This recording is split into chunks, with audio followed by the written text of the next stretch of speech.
बालेश्वर जिला बालियापाल ब्लॉक युव कांग्रेस तरफ बस्ता ब्लॉक छक निकटस्थ शुभम अतिथि भवन सम्मिलनी कक्ष एक सांबादिक सम्मिलनी अनुष्ठित हो जाइछि।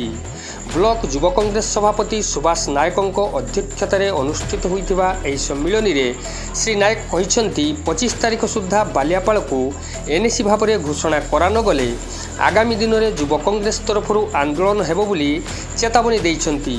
सूचनार प्रकाश राज्य में 12 ब्लॉक को एनएसी भाव में गृह और नगर उन्नयन विभाग पक्षर विज्ञप्ति प्रकाश पाइथिला बेले बालेश्वर जिले में सिमुलिया और बस्ता ब्लॉक अंतर्भुक्त अछि।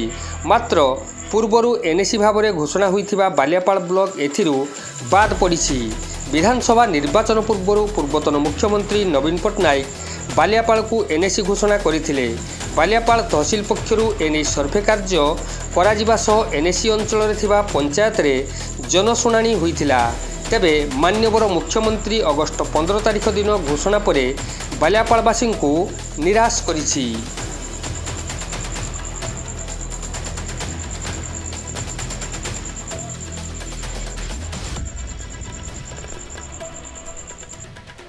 आम सांबादिक सम्मेलन डाकिबार आह्वान थिला बालियापाल को ओडिशा सरकार पूर्व सरकार एवं वर्तमान बीजेपी सरकार सब बालियापाल को सबु सरकार बालियापाल को साबत पुओ हिसाब से देखुच।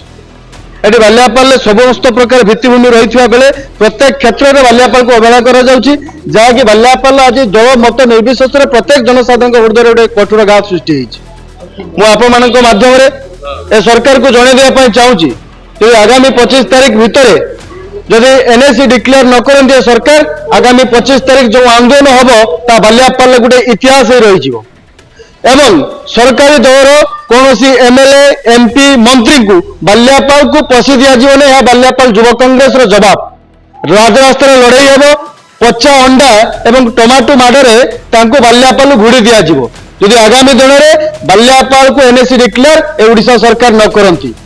आज बालियापाल एनएसी सहित आज बालियापाल नदी उपकूलवर्ती अंचल 8टी पंचायत बारंबार बन्या आसुची सरपंच माने एवं सरकारी ऑफिसर माने चूड़ा चाउल बिकिकी राति दिया एत नाले नाले जाउछन्ती सेमानंको सतर्क कर दिया जाउची। ए लड़ाई रक्त छिटा आप मानक ऊपर मध्य पड़िबो।